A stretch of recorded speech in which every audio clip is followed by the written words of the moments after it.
Good afternoon, and welcome to WNCU's Lunch and Learn series for Black History Month. Noted historian and North Carolina Central University archivist Andre Vann joins civil rights lawyer and critical race theory scholar Geeta Kapur to fill in the blanks to African Americans overlooked in history. In the third installment of WNCU 90.7 FM's Lunch and Learn series for February Black History Month, they'll talk about the importance of chronicling African American lives in American history. Thank you for listening.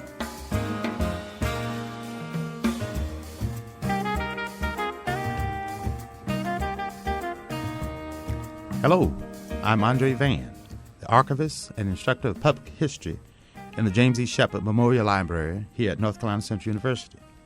Welcome to the third of four Lunch and Learn programs for Black History Month here at WNCU 90.7 FM. I'm here with attorney Geeta Kapur.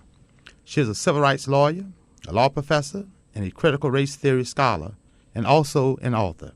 We will be talking about writing African Americans into history with her new book, To Drink from the Well, The Struggle for Racial Equality at the nation's oldest public university. And before I do that, I want to take this opportunity to thank WNCU 90.7 for this great opportunity to come and share and to bring about this great discussion during Black History Month. We're thankful for Dr. Carter G. Woodson and others who really helped pave the way and to bring into the public consciousness the idea and role of Black history, and more importantly, Black History Month here.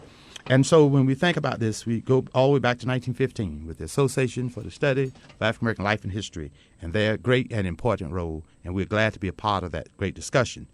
Now, as we prepare to begin, I want to share with you a little bio on Attorney Kapoor. She is a seasoned civil rights and criminal defense lawyer who has devoted her career to defending poor and oppressed racial minorities. Attorney Kapoor was the head and the lead pro bono lawyer for North Carolina's Moral Monday protests led by the great Reverend William Barber, and received the North Carolina NAACP's Humanitarian of the Year Award for her service. Professor Kapoor and Attorney Kapoor has taught an innovative pilot course on race and law at the University of North Carolina at Chapel Hill and at Campbell Law School. She is a native of Kenya and lives in Durham, North Carolina. And again, we say welcome to Eagle Land, and so glad to have you here. Thank you. I'm honored to be with you today, Professor Vann. I would like to thank the radio station for having us. Indeed, Professor Vann, you were a part of this 11-year journey on my book. You always welcomed me into the archives and always had an interesting story to share with me about Dr. James Shepard. I'm also honored to be in this place after all I have learned about Dr. Shepard and the Black Wall Street of America that was here in Durham. I consider this to be holy ground. Thank you so much. We're pleased to have you here again. Also, let me note, we have always have sort of what we call a guiding thought, which will sort of guide our conversation this morning. And it is a wonderful African proverb from the Igbo in Nigeria. And it states, "Until the lion has a historian of his own, the tale of the hunt will always glorify the hunter." And certainly, I think that is quite appropriate here on today. And the idea of finding ways to, again, write African Americans into history for those who had been previously excluded. And so with that great conversation, we're looking very much forward to it. And so, Professor Kapoor, if there's anything you'd like to share, certainly, welcome. Well, I remember you sharing that proverb with me many times, and indeed my book is about many people who have been erased, and not, I wouldn't say from Black history, I would say from American history. All the contributions that they made to this society were buried. Right. Quite appropriate. And so as we prepare to begin, we always like to try to find a way to invoke the ancestors into our conversation here as well and into this great presence here. And so just want to ask and just sort of take just a minute to sort of recognize those that had come before us.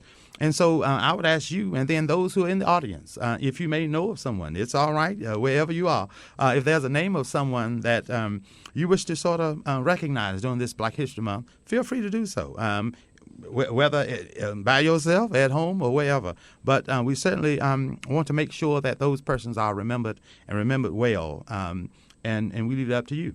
Is there anyone that sort of comes to mind you wish to invoke and sort of think about, Professor Kapoor? Yes, well, I think of the late Dr. Sonia Haynes-Stone, who was a professor at UNC, and much like Nicole Hannah-Jones, she was denied tenure at the University of North Carolina. She died in the process of fighting for her tenure, and her death was a catalyst for students to fight for an independent Black center on campus, a Black cultural center on campus. And so I invoke Dr. Stone today. Oh, wonderful, wonderful. Thank you. I would also like to invoke the name of my cousin, Dr. Charlotte Hawkins Brown. She was founder of the Palmer Memorial Institute in Sedalia, North Carolina. And one thing that she was most noted for in the 1920s was the idea of teaching African American history in the classes at her preparatory school. And that, I think, was one of the most enlightening and yet important moments in sort of projecting in the minds of young folk these positive role models by allowing them to read about, to see, and to hear many of the great African-American personalities that dominated the early 20th century, but then to go beyond that. And so I think for me, two women noted here, I think it's important that they are certainly included in discussion. And I know those of you out there listening will have those in which you wish to invoke in as well. And so with that being said, we will sort of move directly on into our opportunity, and we have a little upcoming break that we'll note as well. But one of the first questions I would ask you, Attorney Kapoor, is when you think about writing African Americans into American history, what word comes to mind? And if you will, and give us a little context about that. I know you mentioned earlier this was an 11-year struggle to record and put together this wonderful history. But what word comes to mind? And give us a little story about that. I have two words. The first word, have two. I can have two, thank you. The first word I have is truth. Dr. King reminded us that truth crushed to the earth will rise again. The truth about the University of North Carolina's history and the truth about North Carolina Central University was buried, but I heard the ancestors crying out from the ground that the truth would rise, and indeed it has risen, and their stories are in my book. The other word that comes to mind, which goes along with truth, is erasure. This whole idea of people being erased from history as though they never existed. And that is problematic for its obvious reasons, but again, in my book, what I have tried to do is give voice to people who have been erased from history. Their voices were silenced, and they played an enormous role in the University of North Carolina Central University, the history of the state, and the history of America. Wonderful, wonderful, wonderful. Well, let's take a look at your book. Your new book, To Drink from the Well, The Struggle for Racial Equality at the Nation's Oldest Public University, which for our listeners is, of course, the University of North Carolina at Chapel Hill, and which tells really an untold story.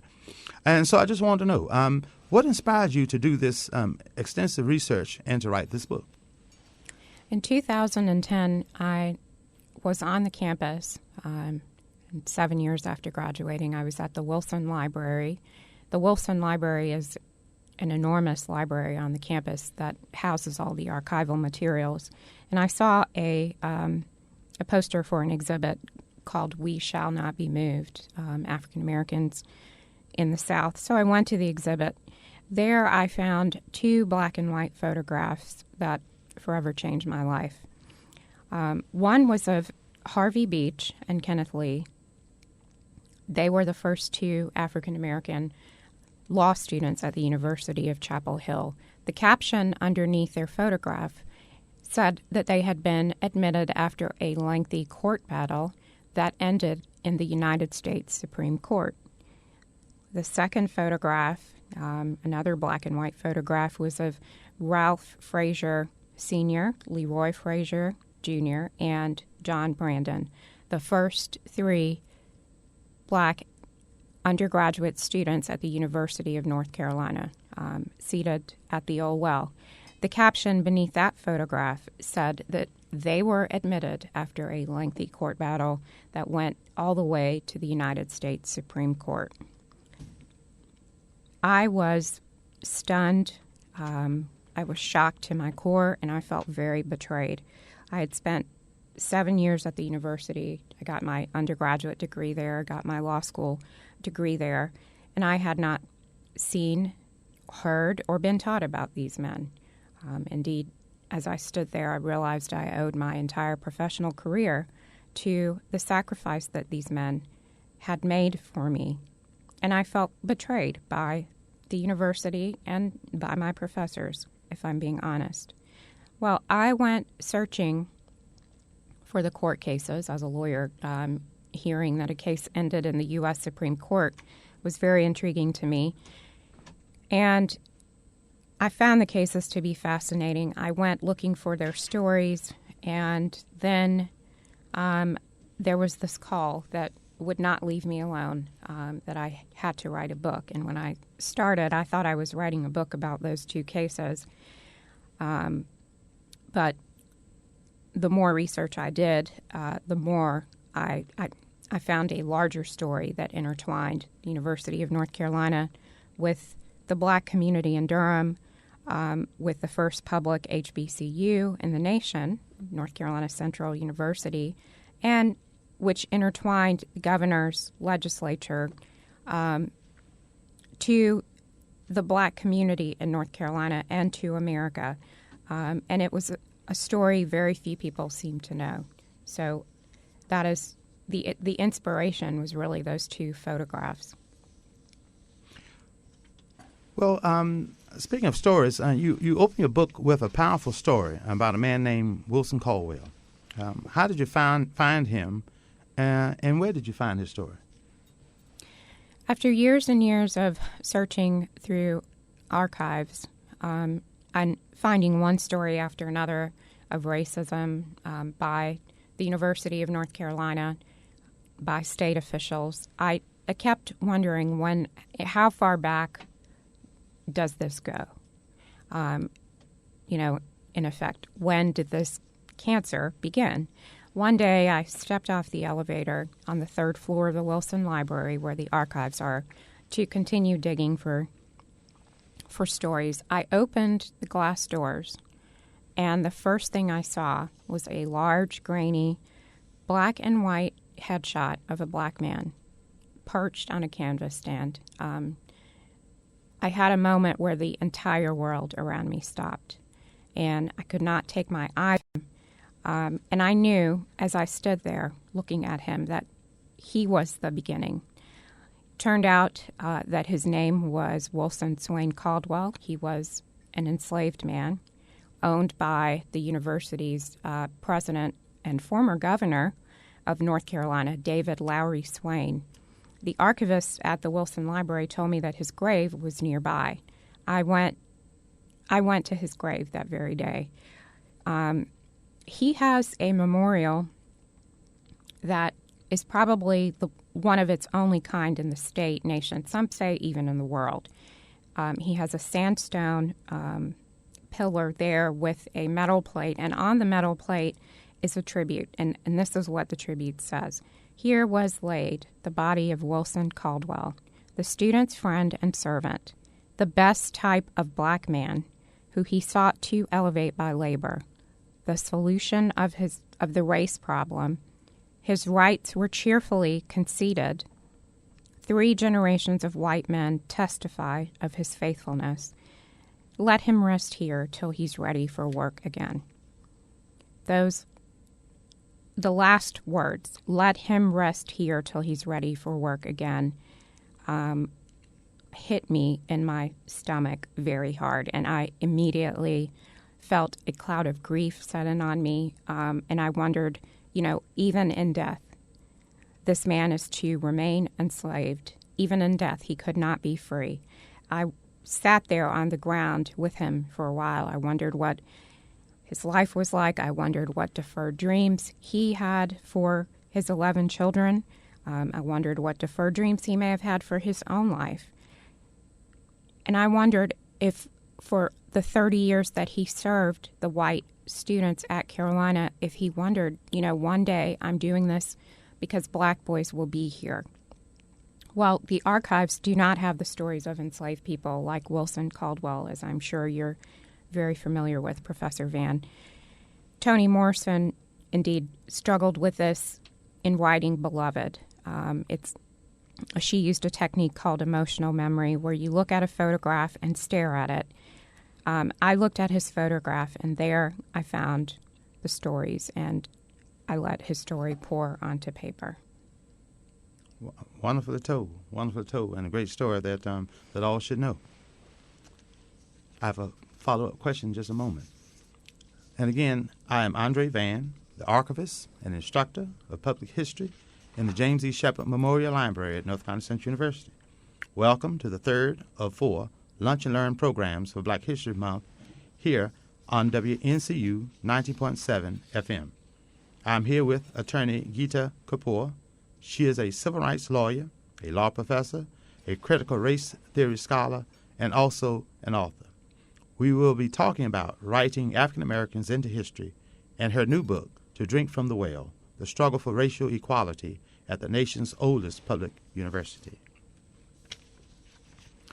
And I follow up with a story. And I'd like for you to open a window, if you will, into some of these other stories.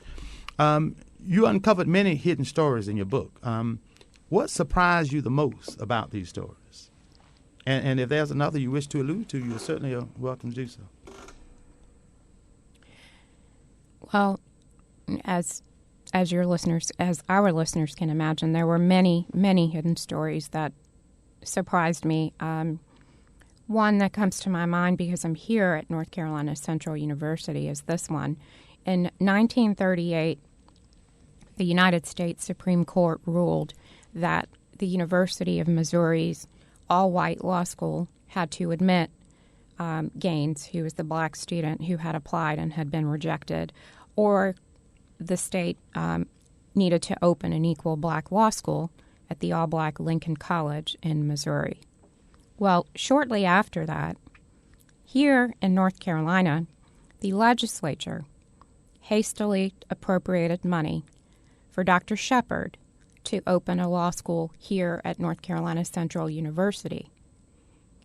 Now, they didn't do this out of any goodwill. They did it because they wanted African American students to stay out of the University of North Carolina.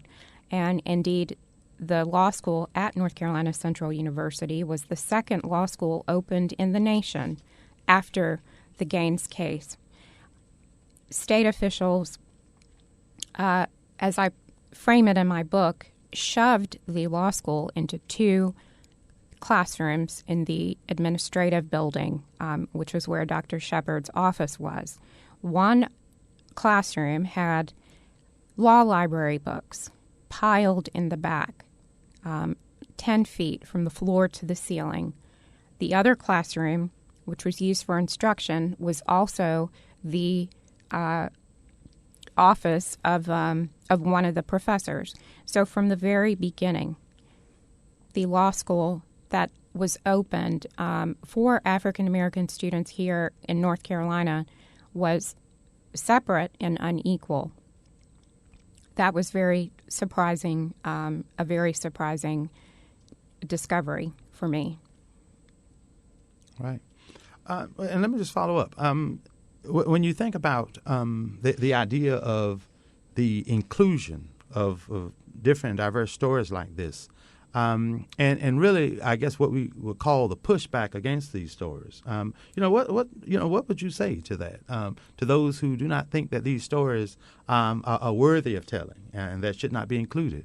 Given your work and given looking at critical race theory as well, and most certainly this work comes at a rather unique time, and not just history of the state of North Carolina, because this is also a national conversation. And so what are your thoughts on that?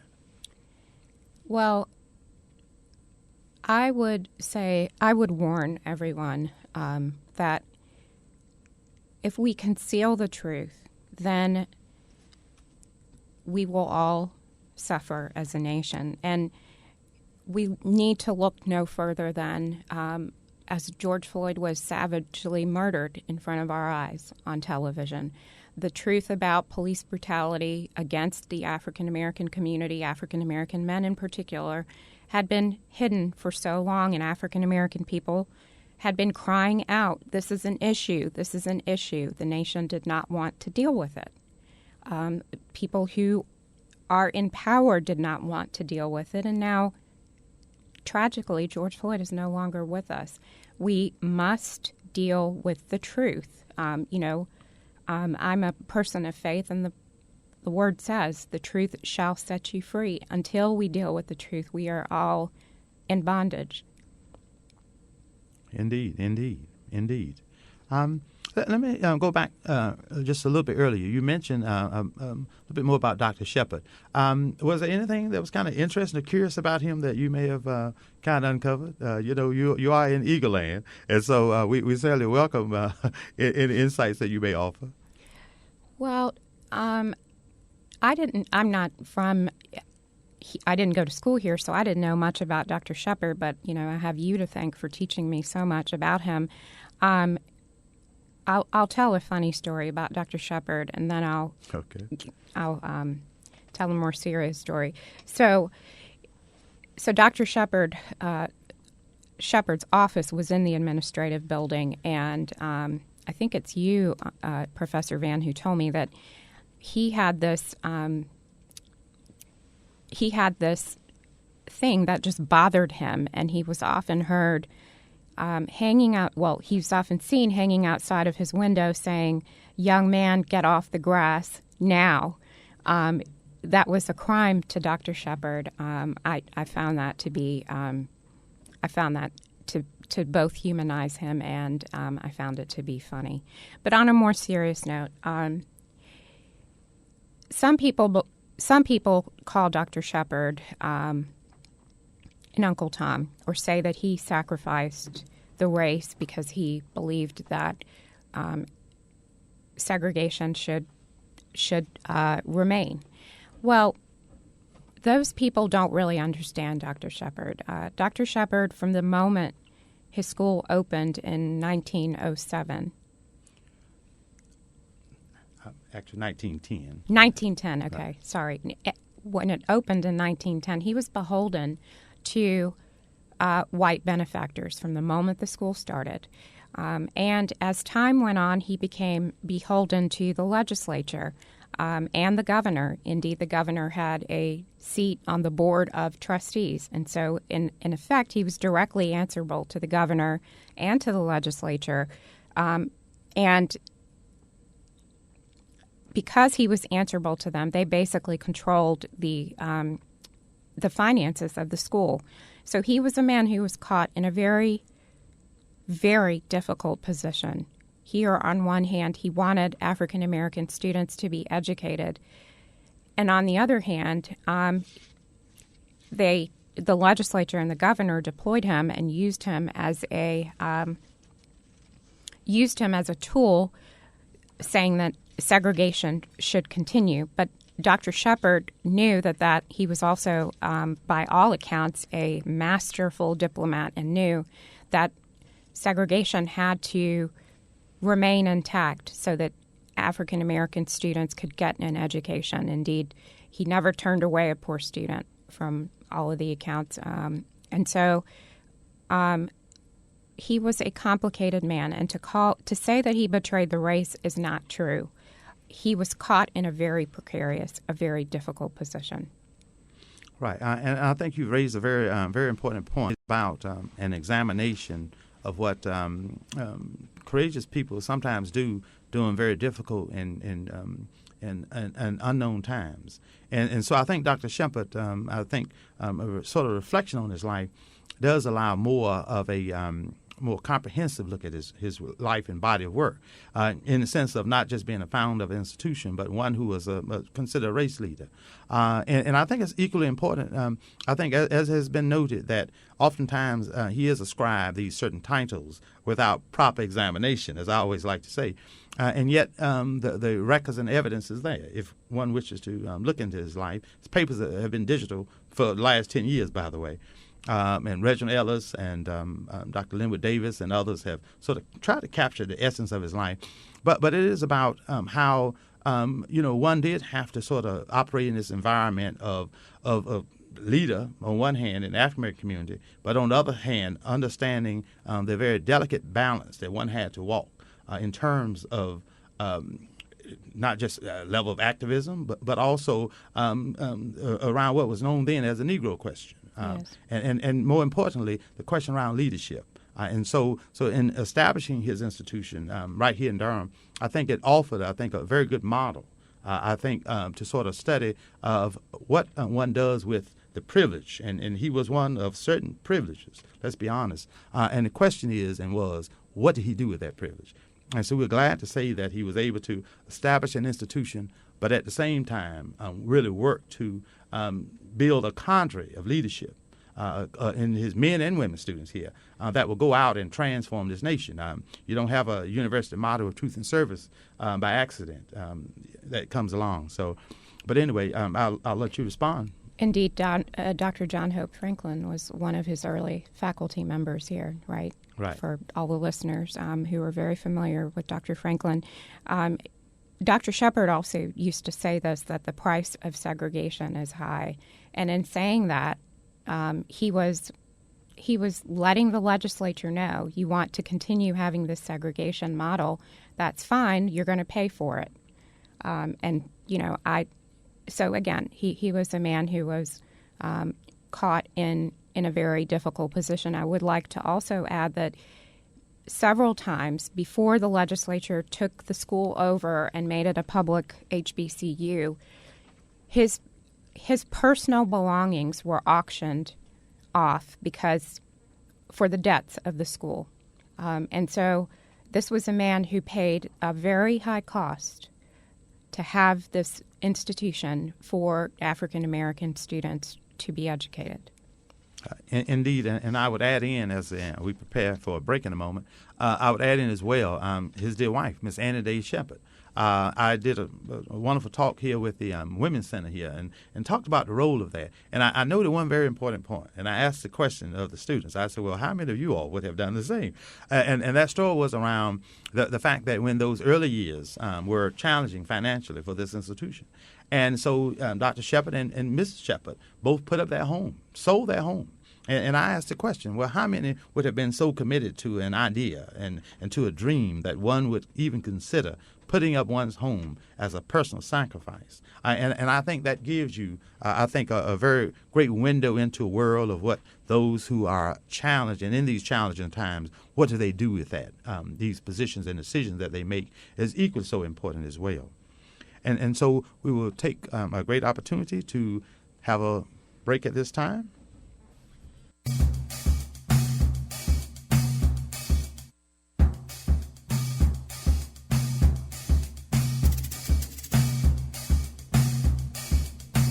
Welcome back. Hello, I'm Andre Vann, archivist and instructor of public history at North Carolina Central University, with civil rights lawyer and law professor Geeta Kapur. This is the second of four Lunch and Learn, the third of the Lunch and Learn programs for Black History Month here on WNCU 90.7. We are here to talk about writing African Americans into Black history. And we are certainly most grateful to have here with us Attorney Kapoor, who will help us with that very important conversation. And as we sort of prepare to sort of move back into another series of questions, did want to sort of highlight and point out a few historical facts here, since it is Black History Month, and we do our best to sort of remind folk as often as possible about the work here, and then we'll move certainly over to sort of looking at historical moments that have meaning from your book and from here at the university as well. Well, it's important to note when Dr. Shepard passed in 1947 at his home, really right across the street from this university, Dr. Shepard founded this college on a site that was once a trash pile. And its first 4 white buildings rose during the perilous times of North Carolina, the state of North Carolina's white supremacy terrorism campaign. Dr. Shepard has served as its president for over 40 years. North Carolina College, for those who are not aware, was the nation's first state-supported liberal arts institution in the nation for African Americans, dating back to 1925, with that designation from the state of North Carolina. It was one of only 4, then known as Negro, colleges of the Association of American Colleges. It was also a member of the Association of Colleges and Secondary Schools for Negroes and the American Council on Education. It had a Class A rating with the American Medical Association, the North Carolina State Department of Education, and the Southern Association of Colleges and Secondary Schools. In several fields, it ranked at the very top of all black colleges in the United States of America. The school had a student body at that time, Dr. Shepard's death, of 1,500 students, a faculty of 74, and a physical plant valued at more than $2 million, with other appropriations having already been prepared. And then most notably, we're thankful, and one last fact, is that the city lost a great pioneer here in Durham, Dr. Walter Brown, who in 1955 was the first graduate of any historically black college or university to receive a Ph.D., which was awarded by then North Carolina College at Durham, which is now North Carolina Central University. And Dr. Walter Brown, who was our first among everything here at this university, just passed this week. And we thought how appropriate it is to sort of talk about individuals like that who've had a tremendous impact on this institution. And so, Attorney Kapoor, I turn over to you. And what purposeful or impactful moments of history do you like to share? Well, thank you for sharing with us that Dr. Walter Brown passed this week. I did not realize that. May he rest in peace. Well, I stumbled upon a untold chapter in the monumental case of Brown versus Board of Education. In 1933, a young man by the name of Thomas Hocutt, who was from the Haytag community here in Durham, was convinced by attorney Conrad Pearson, also of Durham, to apply to the pharmacy school at the University of North Carolina. Now, Thomas Hocutt had dreamed of being a pharmacist, and there was no there was only one white pharmacy school, and it was at the University of North Carolina. He applied, he was rejected, and Conrad Pearson sued the University of North Carolina. This was the first time that the NAACP sued an institution of higher education and learning. Indeed, it was the first step along the long road to Brown versus Board of Education. Thurgood Marshall later said that Conrad Pearson and the rest of the NAACP laid the foundation for Brown versus Board of Education. Well, if we fast forward to 1955, 3 young black men who had graduated from Hillside High School applied to the University of North Carolina, Chapel Hill, to the undergraduate college. 1955 is a very important year. It's the year that the United States Supreme Court had decided the second part of Brown. In the first part, they said that segregation was inherently unequal. And in the second part, they were to decide how segregation would be dismantled, and they were supposed to give a time frame. Well, the University of North Carolina rejected the young 3 African-American men. It claimed that university and state officials I would note that back then, the governor of the state was the chair of the board of trustees of the university. And there were many legislators on the board of trustees as well. So state officials took the position that Brown did not apply to institutions of higher learning. It only applied to lower public and secondary schools. Well, they took that position, and they fought all the way to the U.S. Supreme Court. Now, keep in mind, this is after the U.S. Supreme Court has already said that segregation is unconstitutional. And the university is saying that, well, these 3 young black men should go over to the North Carolina College for Negroes, as it was known back then. So I was just stunned by how obstinate and how firm the resolve of state officials was to ensure that African American students did not make it or not going to be admitted into the University of North Carolina.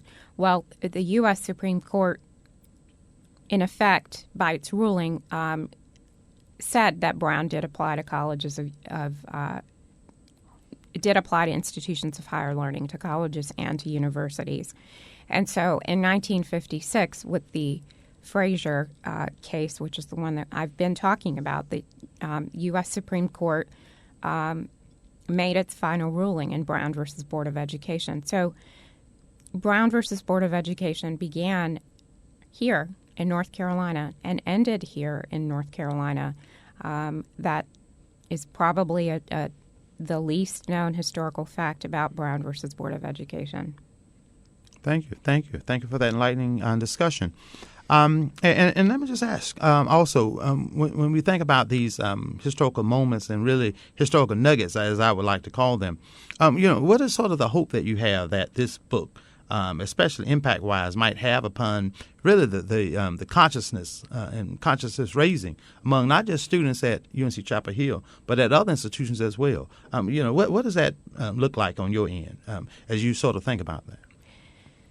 Well, just last week I spoke to a group of students at UNC, and one of them asked me this question. It was a young African-American woman. She said, well, what should I do with this history?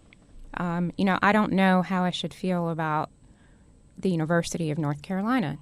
And I told her this because it was something that I had to struggle with myself. I have very fond memories of my time at UNC, but it's now contrasted by this very dark history.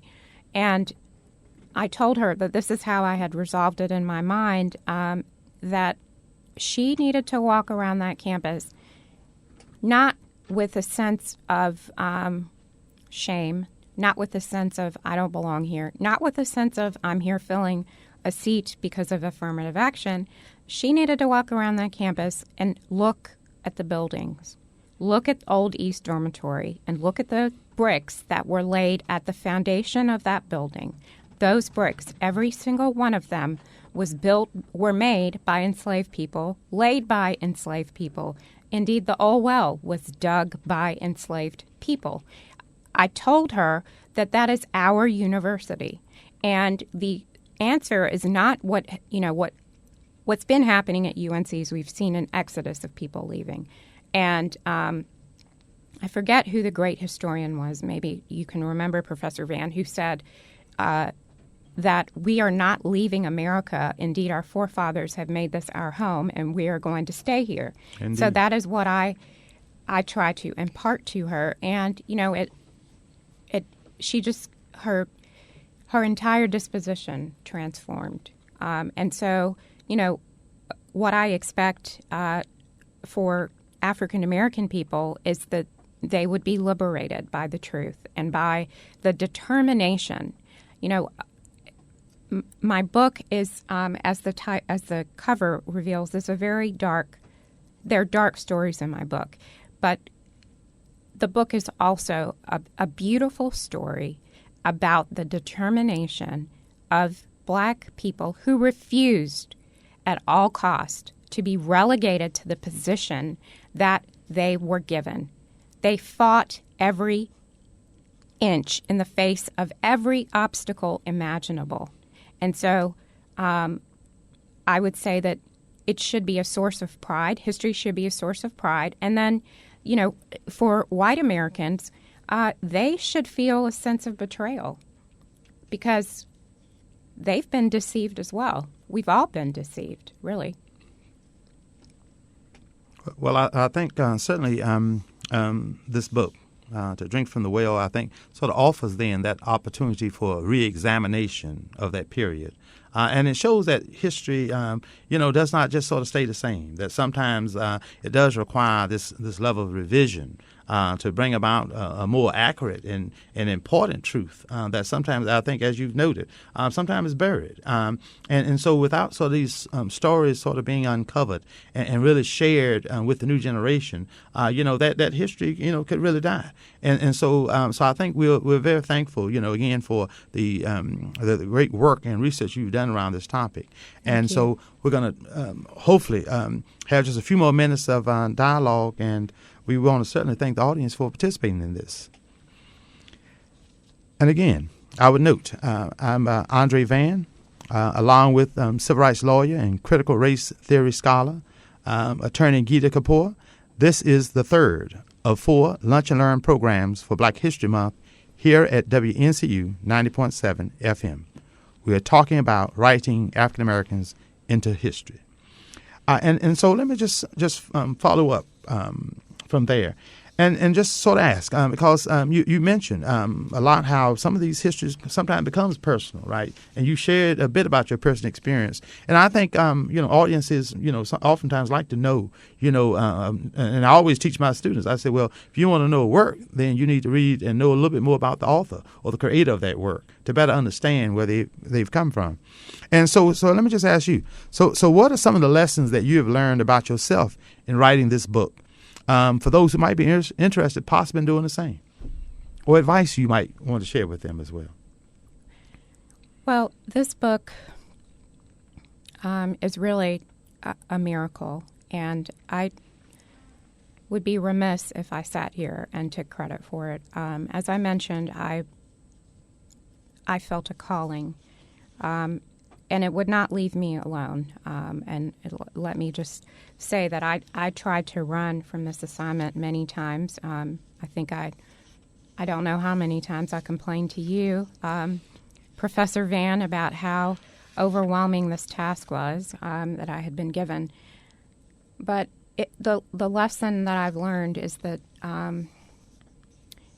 when you hear a calling, you must listen and follow it, because I had no idea we would be where we are in this moment in our nation's history, where people are open now more than ever to learning the truth, and white Americans do feel betrayed.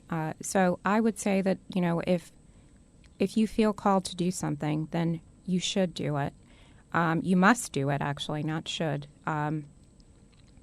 The other lesson is that I had to learn how to trust myself. I couldn't tell very many people, well, I've received this calling. God has told me to write this book, because most people would have, thought, okay, well, she's crazy. What is she doing? I had no promise of a publisher. I wasn't writing the book for tenure. To be honest, it had nothing to do with the court cases I was working on.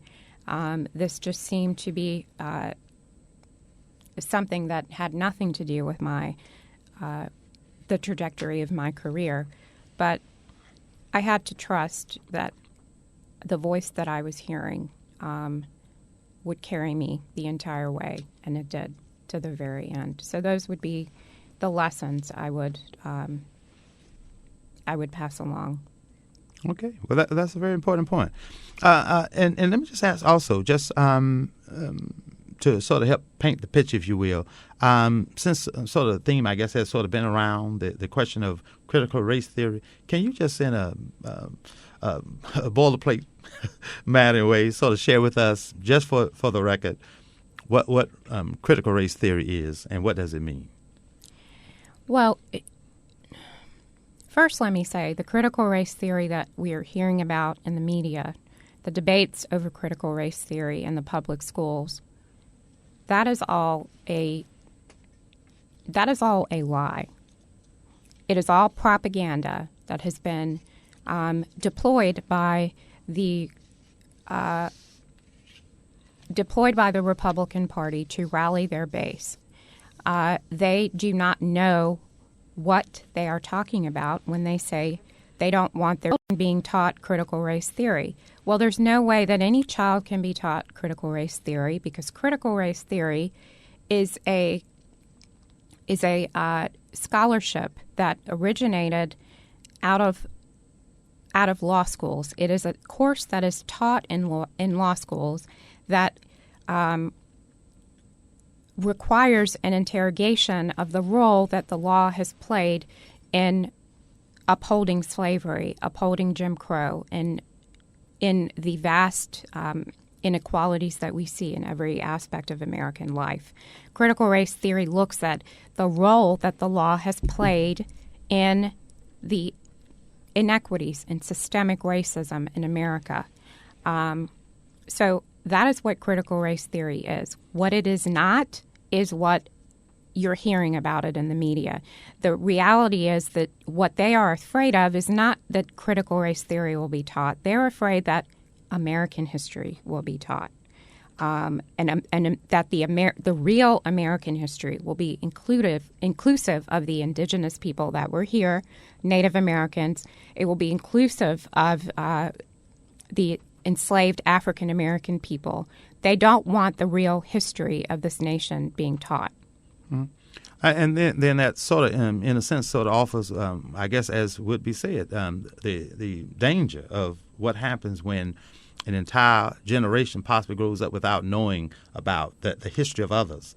And that, one looks on the reverse side of that people of color and others have grown up an entire lifetime, having to study the history of America that oftentimes excluded the oftentimes experiences of not just, people like me and others, but not the voices of women, not the voices of Native Americans and others, and sort of offered a one-sided view.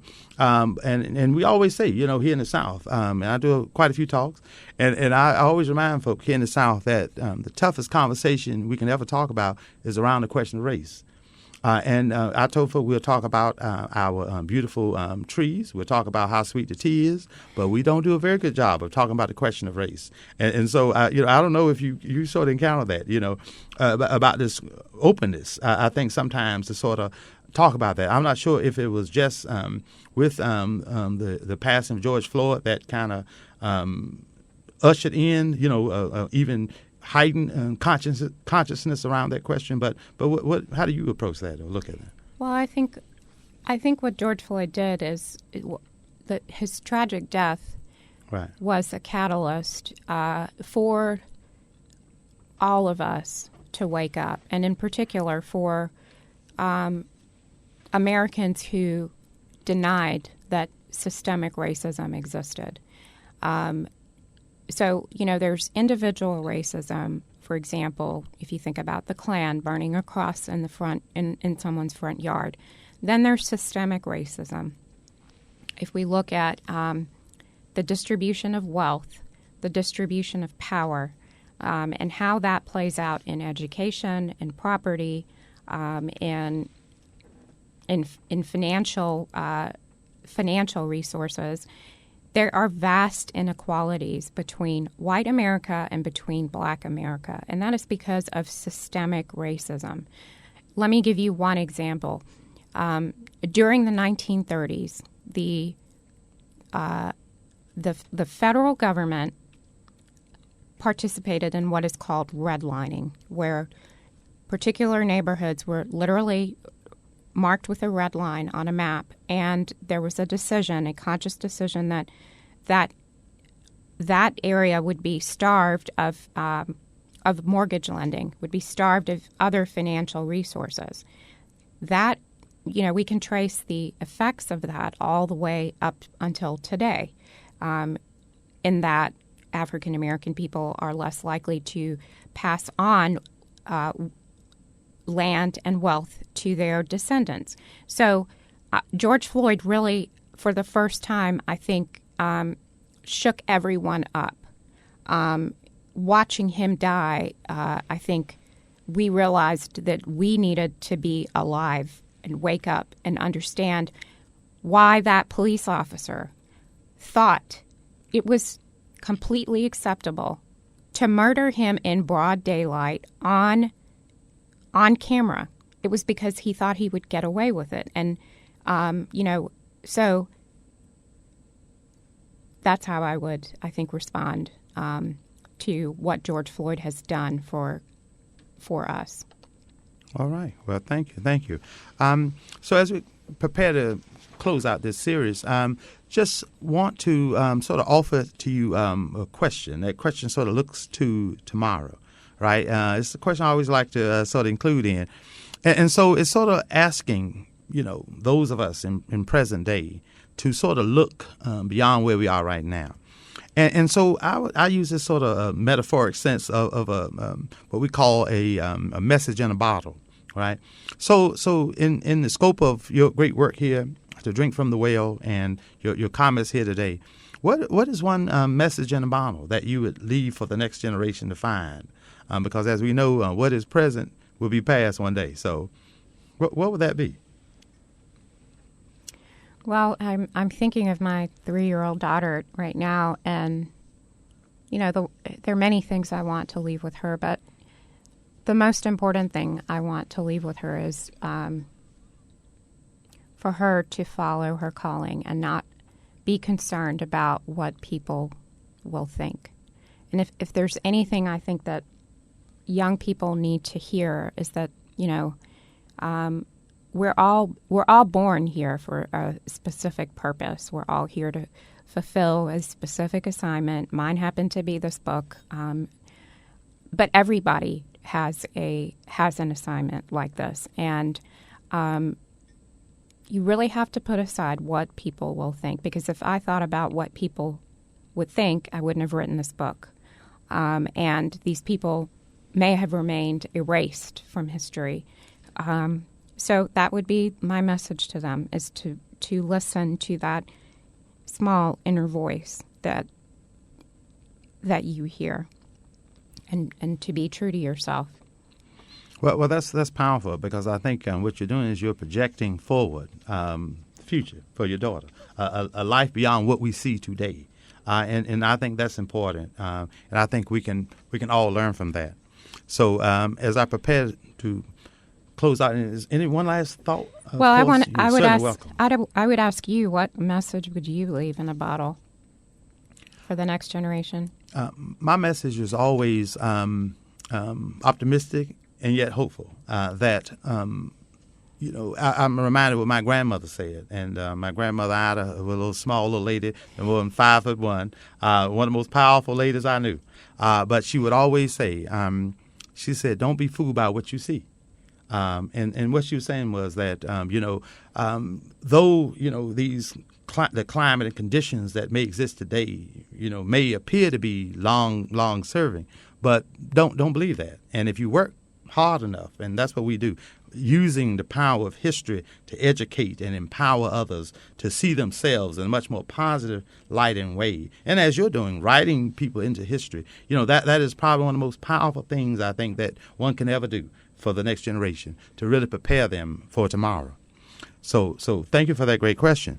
Let me also thank you all for joining us for this segment as we celebrate Black History Month and this great talk here with Attorney Kapoor and her new and fascinating book that is necessary and important to writing African Americans into history. And so as we think about this, we not only are we looking back, but while we're looking back, we also are moving forward. And that is important.